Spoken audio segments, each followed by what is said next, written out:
Je crois aux enfants comme on croyait aux apôtres, disait Hugo. Enfant, du latin infans, celui qui ne parle pas, ou plutôt celui que l'on n'écoute pas. Aujourd'hui, je fais résonner ces mots de Victor Hugo pour que soit entendue la voix des enfants indésirables. Vous vous offusquez, bien sûr, devant ce qui semble être un oxymore. Comment les enfants peuvent-ils être indésirables? Peut-être certains sont-ils nés sans être désirés, certes. Mais une fois leur jolie frimousse arrivée à la lumière du jour, une fois leurs petites mains tournées vers le bleu du ciel, une fois leur gazouillis faisant écho au chant des oiseaux, comment les enfants peuvent-ils être indésirables? Impossible, me direz-vous. Et pourtant,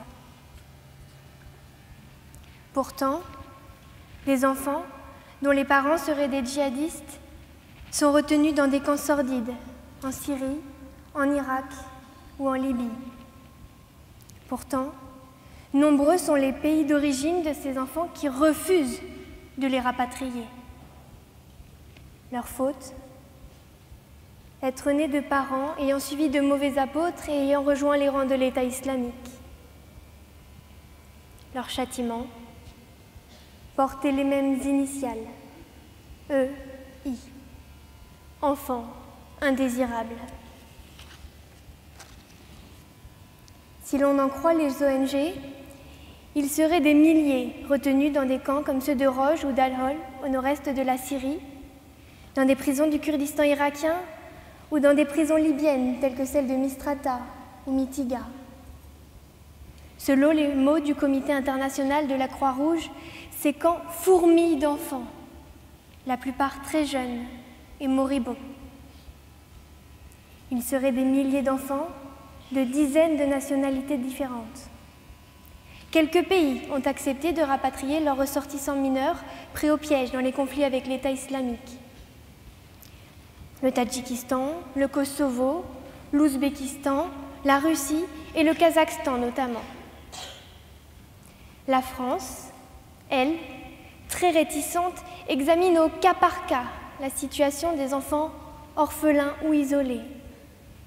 Elle en a rapatrié 6 en mars dernier et 12 en juin depuis la Syrie. Pour les autres, silence. Un silence assourdissant que dénoncent de nombreux avocats français, parmi lesquels Maître Henri Leclerc et Maître Marie Dosé. Demande de mesures urgentes et de condamnation de l'État pour traitements inhumains et dégradants devant la Cour européenne des droits de l'homme.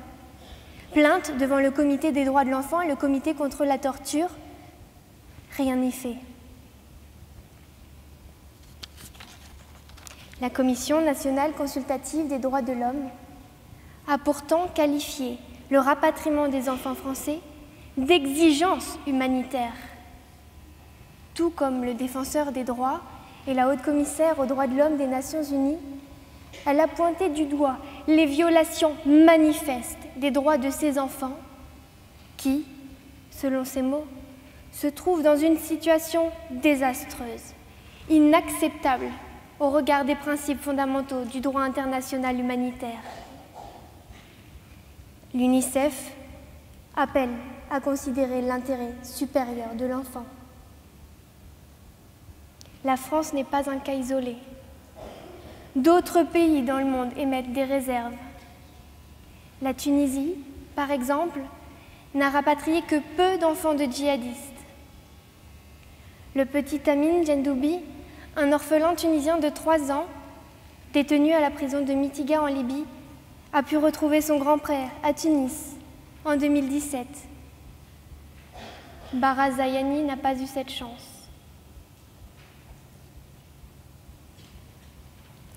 Bara est un petit garçon tunisien de 4 ans, à la peau mate et aux boucles brunes. Comme les enfants de son âge, il aime jouer, courir, sauter dans les flaques, se glisser dans son lit, manger des bonbons, rire aux éclats. Mais le quotidien de Bara est bien différent.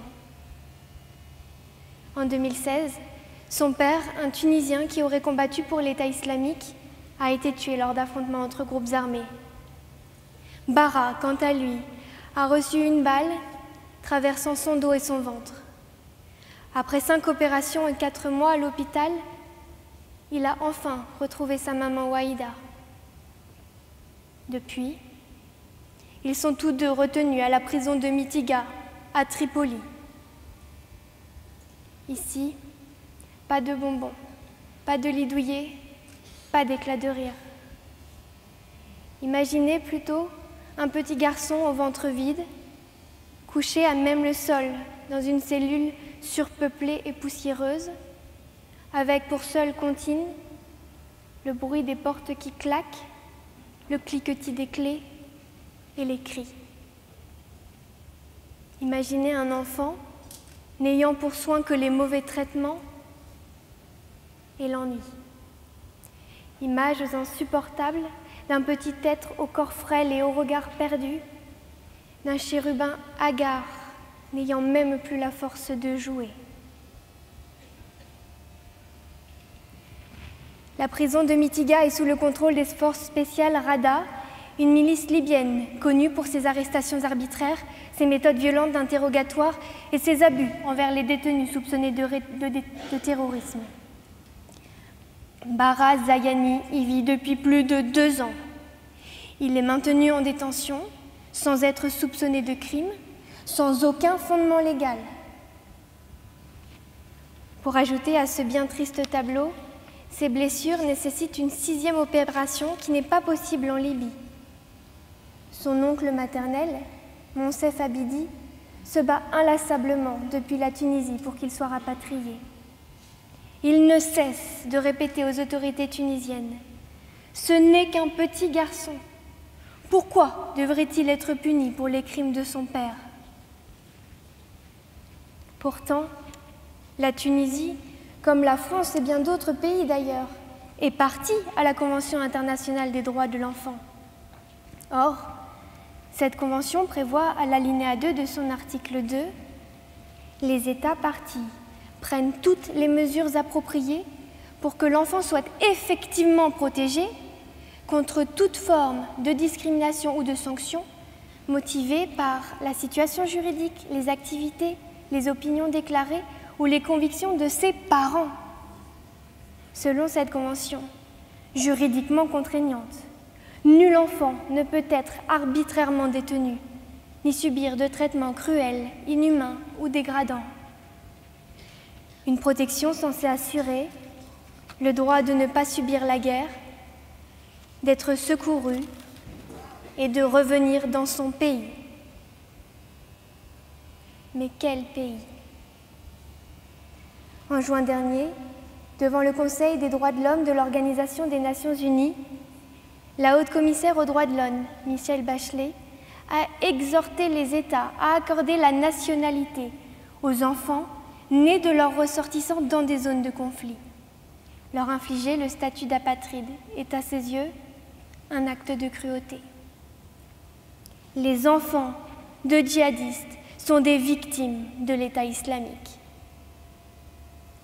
Cela vaut également pour ceux qui auraient été recrutés comme enfants soldats.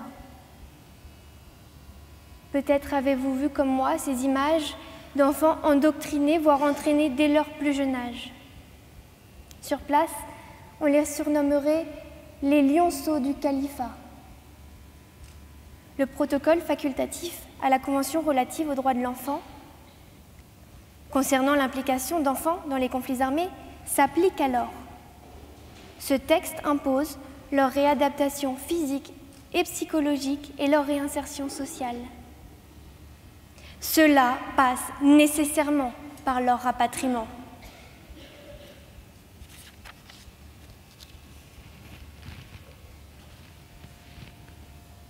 Pour Bara, comme pour tant d'autres enfants jugés indésirables du fait de leurs parents, la promesse de la Convention internationale des droits de l'enfant n'a pas été tenue. Ils sont ces petits êtres abandonnés en zone de guerre, oubliés. Indignons-nous. On ne transige pas avec les droits des enfants. Mesdames et messieurs, aujourd'hui c'est leur voix que je porte. Avec humilité, mais le cœur ardent, je vous prie de vous souvenir toujours de ces mots de Dostoïevski. Rien ne peut compenser une seule larme d'un seul enfant.